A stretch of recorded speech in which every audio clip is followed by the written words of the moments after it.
Hello friends, ഇന്നത്തെ എപ്പിസോഡിൽ സത്യയും പപ്പിയും കൂടി ശാലിനിയോട് സംസാരിക്കുന്നുണ്ടെങ്കിൽ പപ്പിമോള് തന്റെ അരികിലുണ്ടെന്ന് പറഞ്ഞ് സ്പീക്കറിലിട്ട് പപ്പിമോളോട് സംസാരിക്കുന്ന ശാലിനിയോട് പെട്ടെന്ന് പപ്പിയും ചേച്ചിയമ്മേ എന്ന് വിളിച്ചു. ആ വിളി കേട്ടതും സംശയത്തോടെ സത്യ നോക്കുമ്പോ പെട്ടെന്ന് പപ്പി ആ വിളി മാറ്റി സത്യയുടെ അമ്മയെന്ന് പപ്പി വിളിച്ചു.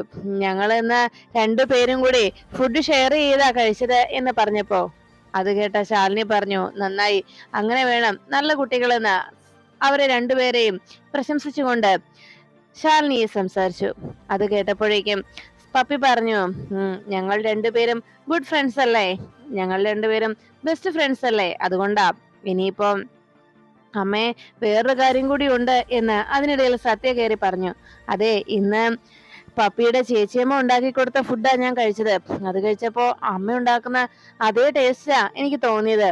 പിന്നെ അമ്മേ, ഇക്കാര്യം പറഞ്ഞ് ശാരദാമ്മയെ വിളിച്ച് അമ്മ വഴക്കൊന്നും പറയണ്ട കേട്ടോ എന്ന് പറഞ്ഞപ്പോ ഇനി എന്നാ അമ്മ വരുന്നത് എന്ന് സത്യ അന്വേഷിച്ചു.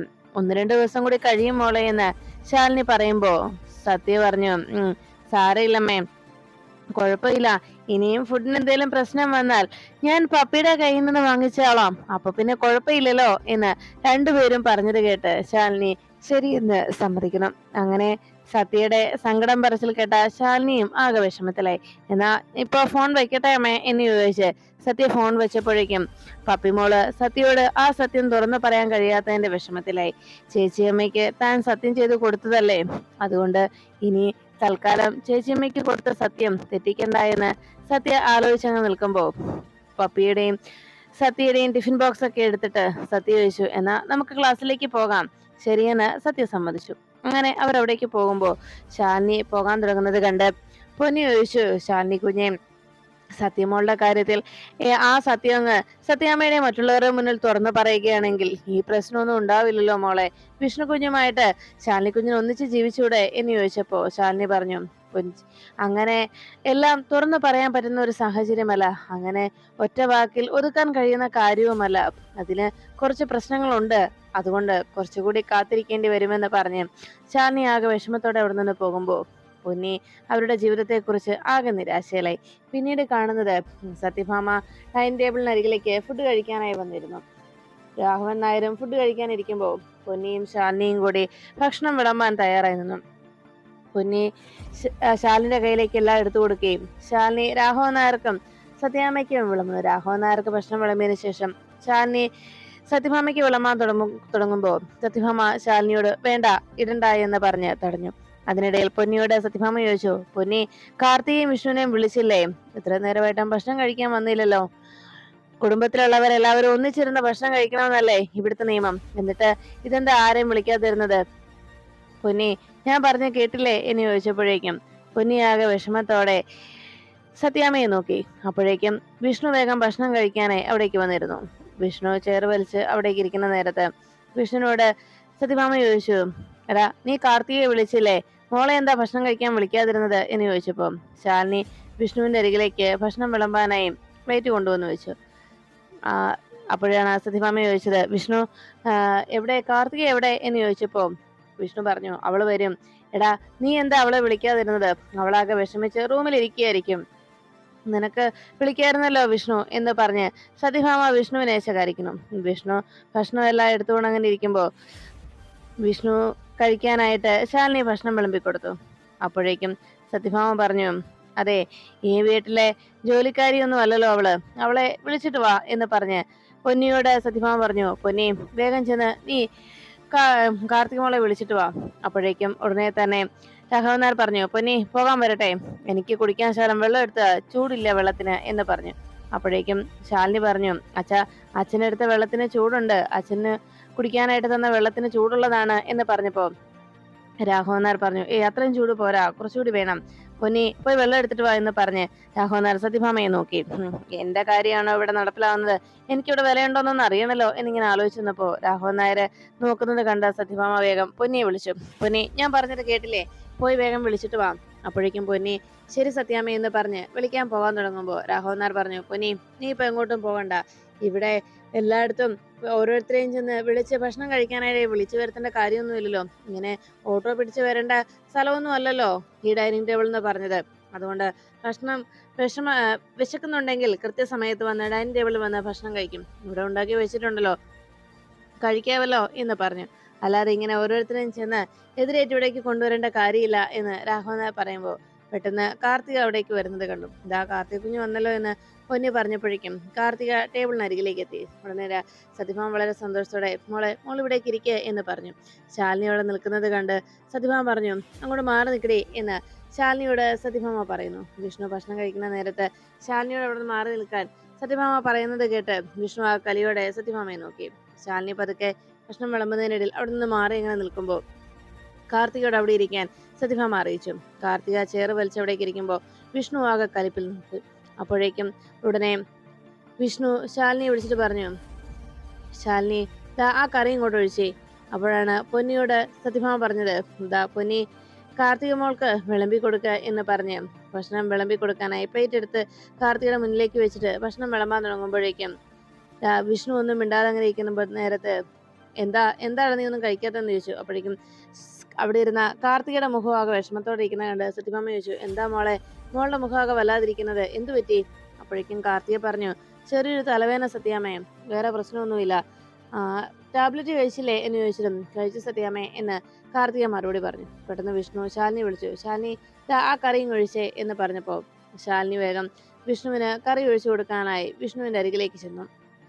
വിഷ്ണുവിന് ശാലിനി കറി ഒഴിച്ചു കൊടുക്കുന്നതിനിടയിൽ വലിയ സന്തോഷത്തോടെ വിഷ്ണു ഭക്ഷണം കഴിക്കുമ്പോൾ സത്യഭാമ ദുഷ്ടപ്പെടാതെ നിൽക്കുമ്പോൾ പൊന്നിയോട് സത്യഭാമ പറഞ്ഞു, പൊന്നിയും കാർത്തികയ്ക്ക് ഭക്ഷണം വിളമ്പി കൊടുക്ക്. ഉടനെ രാഘവൻ നായർ പറഞ്ഞു, ആ ശരിയാ, വിളമ്പി കൊടുക്ക്, ചിലപ്പോൾ അതും അറിയത്തില്ലെങ്കിൽ എന്ത് ചെയ്യും എന്ന് പറഞ്ഞപ്പോൾ രാഘവൻ നായരുടെ മറുപടി കേട്ട് സത്യഭാമ പറഞ്ഞു, അതെ, കാർത്തിക മോളെ ഇവിടുത്തെ ജോലിക്കാരിയായി വന്നതല്ല, വിഷ്ണു വിവാഹം കഴിച്ചിവിടേക്ക് കൊണ്ടുവന്നതാണ്. അല്ലാതെ ഞാൻ എവിടുന്നേലും വിളിച്ചോണ്ട് വന്നതുമല്ല. വിഷ്ണു ഇവിടേക്ക് കൂട്ടിക്കൊണ്ടു വന്നതാണ്. നമ്മുടെ മരുമകളായിട്ട്, എൻ്റെ മരുമകളായിട്ട്, ഈ സത്യഭാമയുടെ മരുമകളായിട്ട് മോള് കഴിക്കുക എന്ന് പറഞ്ഞ് കാർത്തികയുടെ ഭക്ഷണം കഴിക്കാൻ പറഞ്ഞപ്പോൾ കാർത്തിക ഭക്ഷണം കഴിക്കുന്നതിനോടൊപ്പം സത്യഭാമയും ഭക്ഷണം കഴിച്ചു തുടങ്ങി. ഈ സമയത്ത് പെട്ടെന്ന് സത്യഭാമയ്ക്ക് ആകെ ഭക്ഷണത്തിൽ എന്തോ കുത്തൽ വന്നതുപോലെ ചുമയ്ക്കുന്നത് കണ്ടതോടെ സത്യഭാമയ്ക്ക് വേഗം ശാലിനി വെള്ളം എടുത്തു കൊടുക്കുന്നു. പൊന്നി അത് കൊടുത്ത് സത്യഭാമ കുടിക്കുന്നതിനിടയിൽ രാഘവൻ നായർ പറഞ്ഞു, ഭാമ ഇങ്ങനെ വലിച്ചു വാരി കഴിക്കരുത്, അതുകൊണ്ടാ. അപ്പോഴേക്കും സത്യഭാമ പറഞ്ഞു, വലിച്ചു വാരി കഴിച്ചൊന്നുമല്ല, ഇതിന് എന്തിനോ കറിക്ക് അല്പം എരിവ് കൂടുതലുണ്ട് അല്ലേടാ വിഷ്ണു എന്ന് ചോദിച്ചതും വിഷ്ണു പറഞ്ഞു, എനിക്കങ്ങനെ തോന്നുന്നില്ല. അപ്പോഴും രാഘവൻ നായർ പറഞ്ഞു, എടാ അങ്ങനെ ഇല്ലെന്ന് തന്നെ തറപ്പിച്ച് പറയടാ, അതാ വേണ്ടത് എന്ന് പറഞ്ഞപ്പോഴേക്കും വിഷ്ണു പറഞ്ഞു, അതെ, അങ്ങനെയൊന്നും തോന്നുന്നില്ല. ഉടനെ രാഘവൻ നായർ പറഞ്ഞു, അതെ, സത്യം പറയാലോ മോളെ, നീ ഇവിടെ നിന്ന് പോയതിനു ശേഷം ഇത്രയും രുചികരമായിട്ടുള്ള ഭക്ഷണം കഴിക്കുന്നത് ഇന്ന് മാത്രമാണ്. എന്തായാലും എനിക്ക് ഒത്തിരി സന്തോഷമായി. ഈ കറി ഉണ്ടല്ലോ, ഈ പരിപ്പ് കറി, അതാണ് എനിക്ക് ഏറ്റവും കൂടുതൽ ഇഷ്ടപ്പെട്ടത്. കുറച്ചുകൂടി ഇങ്ങ് ഒഴിച്ച മോളെ എന്ന് പറഞ്ഞപ്പോ ശാലിനി പറഞ്ഞു, എല്ലാത്തിനും അത് അതിന്റെ കൂട്ടാണ് കൃത്യമായി വരേണ്ടത്. കൃത്യമായ കൂട്ടുണ്ടായാൽ പിന്നെ രുചികരമായിരിക്കും ഭക്ഷണം. അത് കേട്ട ഉടനെ രാഘവൻ നായർ പറഞ്ഞു, അത് മാത്രമല്ല മോളെ, ഈ ഭക്ഷണം ഉണ്ടാക്കുന്നവരുടെ മനസ്സ് പോലെയാണ് അത് കഴിക്കുന്ന ആളുകളുടെ മനസ്സ് നിറയുക. അതുകൊണ്ട് എന്തായാലും വിവാഹം കഴിച്ച് പെൺകുട്ടികളെ വീട്ടിലേക്ക് പറഞ്ഞയക്കാൻ ശ്രമിക്കുമ്പോൾ മറ്റൊരു വീട്ടിൽ ചെന്ന് നാളെ വെച്ചുണ്ടാക്കേണ്ടതാണ് എന്ന ചിന്താഗതിയിൽ വേണം പെൺകുട്ടികളെ വളർത്താൻ. അതെന്തായാലും ശാരദാമ്മയുടെ കാഴ്ചപ്പാടില്ലെങ്കിൽ ശാരദാമ്മയ്ക്ക് അക്കാര്യത്തിൽ ഒരു വലിയ വിജയം തന്നെയാണ് ഉണ്ടായിരിക്കുന്നത്. അത് മോളുടെ ഈ ഭക്ഷണം കഴിച്ചാൽ അത് മനസ്സിലാക്കാനും കഴിയും. അല്ലേടാ വിഷ്ണു, നീ സത്യസന്ധമായിട്ട് പറ, ഇന്നത്തെ ഈ ഭക്ഷണം നന്നായിട്ടില്ലേ എന്ന് ചോദിച്ചപ്പോഴേക്കും വിഷ്ണു പറഞ്ഞു, അതെ അച്ഛാ, നന്നായിട്ടുണ്ട്. അത് കേട്ടതും ശാലിനി വളരെ സന്തോഷത്തോടെ വിഷ്ണുവിനെ നോക്കി. വിഷ്ണുവിന്റെ ആ പ്രശംസ കേട്ടതോടെ വലിയ സന്തോഷത്തിലായി ശാലിനി. അപ്പോഴേക്കും ഉടനെ രാഘവൻ നായർ ശാലിനിയെ പുകത്തുന്നത് കേട്ട് ഇഷ്ടപ്പെടാതിരുന്ന സത്യഭാമ ഉടനെ രാഘവൻ നായരോട് പറഞ്ഞു, അതെ രാഘവേട്ടൻ പറഞ്ഞു വരുന്നത് എന്താ എന്ന് ചോദിച്ചപ്പോഴേക്കും രാഘവൻ നായർ പറഞ്ഞു, ഇന്നത്തെ കാലത്തെ പെൺകുട്ടികൾ എന്താ എഴുന്നേൽക്കുന്നത് തന്നെ എപ്പോഴാ, എഴുന്നേറ്റ് വന്ന ഉടനെ ബെഡ് കോഫിയും പിടിച്ചുകൊണ്ട് നേരെ റൂമിലേക്ക് ചെല്ലും. വീണ്ടും അവര് ഫോൺ കയ്യിലേക്ക് എടുക്കും. പിന്നെ ആ ഫോൺ നിലത്ത് വെക്കുന്നത് ഉച്ചഭക്ഷണത്തിന്റെ സമയത്താണ്, ടേബിളിനരികിലേക്ക് പോകുമ്പോൾ. അല്ലാത്ത സമയം മുഴുവൻ ആ ഫോണും കുത്തിപ്പിടിച്ചിരിക്കും എന്ന് രാഘവൻ നായർ പറയുമ്പോൾ വിഷ്ണു അത് കാർത്തികയെ കുറിച്ചാണ് രാഘവൻ നായർ പറയുന്നതെന്ന് മനസ്സിലാക്കി.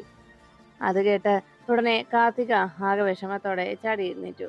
തന്നെ ഇങ്ങനെ ഇൻസൾട്ട് ചെയ്യുന്നത് കേട്ട് സഹിക്കാനാകാതെ കാർത്തിക എഴുന്നേറ്റ് പോകാൻ തുടങ്ങുമ്പോഴേക്കും ഉടനെ സത്യഭാമ പറഞ്ഞു, മോളെന്താ എണീറ്റ് പോകുന്നത്?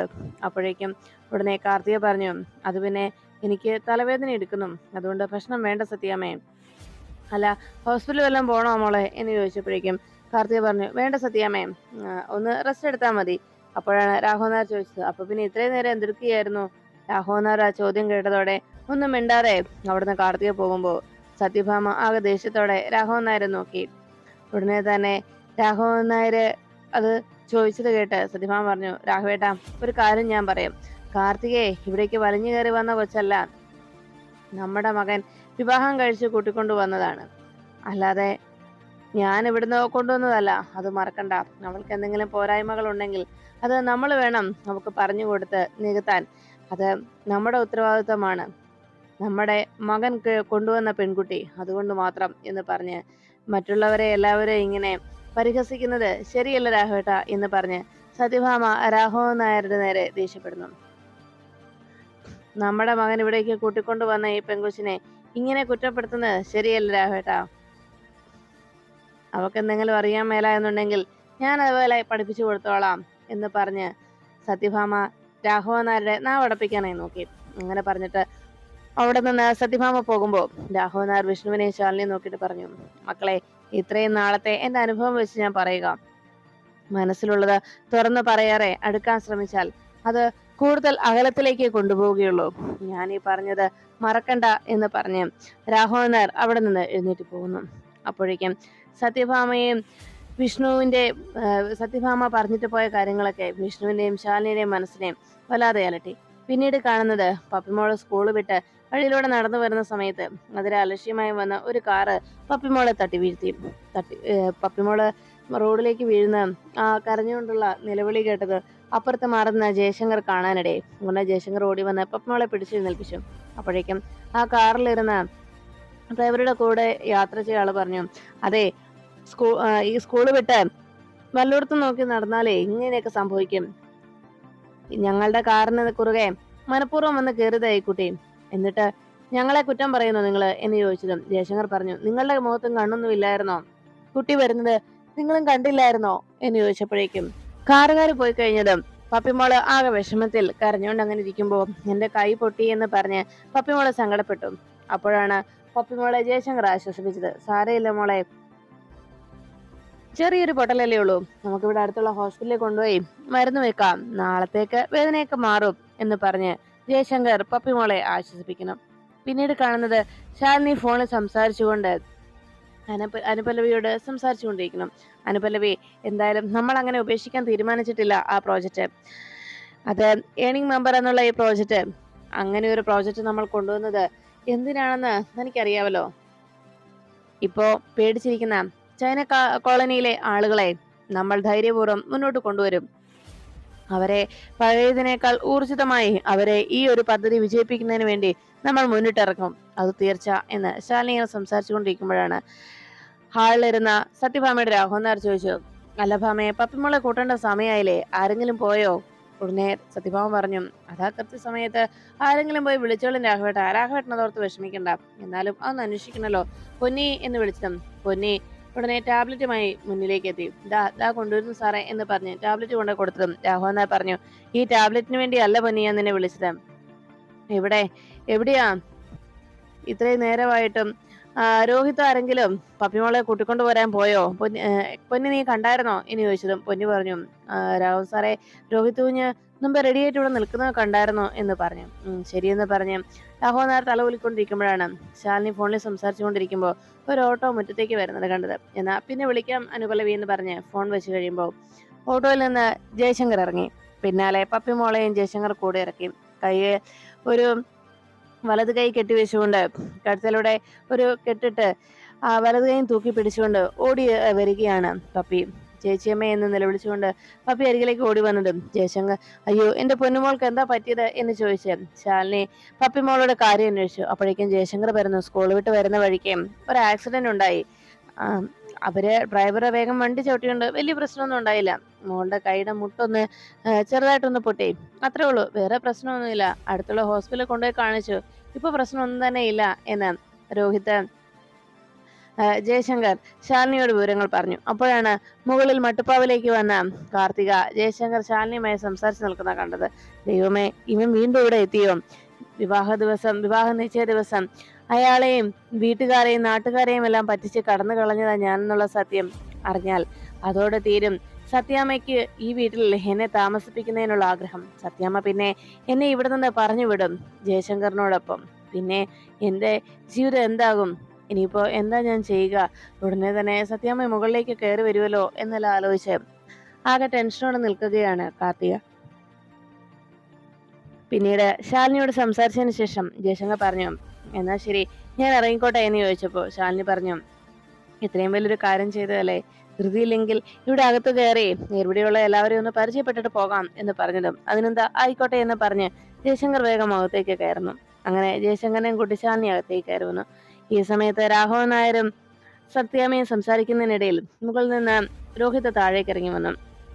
സ്റ്റെയർ ഇറങ്ങി രോഹിത് അവിടേക്ക് എത്തിയതും രോഹിത്തിനെ കണ്ട ഉടനെ രാഘവൻ നായർ ചോദിച്ചു, എടാ മോനെ നീ ഇപ്പൊ പോകുന്നതേ ഉള്ളൂ, സമയം ഒത്തിരി ആയില്ലേ എന്ന് ചോദിച്ചപ്പോ രോഹിത് പറഞ്ഞു, ഇല്ലച്ചാ ആകുന്നതേ ഉള്ളൂ എന്ന് പറഞ്ഞു. സത്യമേ ഞാൻ ഇറങ്ങുവാ എന്ന് പറഞ്ഞ് രോഹിത്ത് പോകാൻ തുടങ്ങി. രോഹിത്ത് ഇറങ്ങാനായി തുടങ്ങുന്ന നേരത്ത് ശാലിനി കുഞ്ഞുമായിട്ട് അകത്തേക്ക് കയറി വന്നത്.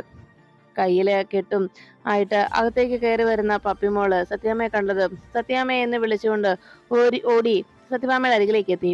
എന്താ എന്താ എന്റെ പൊന്നുമോളെ, നിനക്ക് എന്താ പറ്റിയതെന്ന് ചോദിച്ചതും രോഹിത്തും മറ്റെല്ലാവരും ആകെ ടെൻഷനിലായി. ജയശങ്കറും ഒപ്പം അകത്തേക്ക് കയറി വന്നു.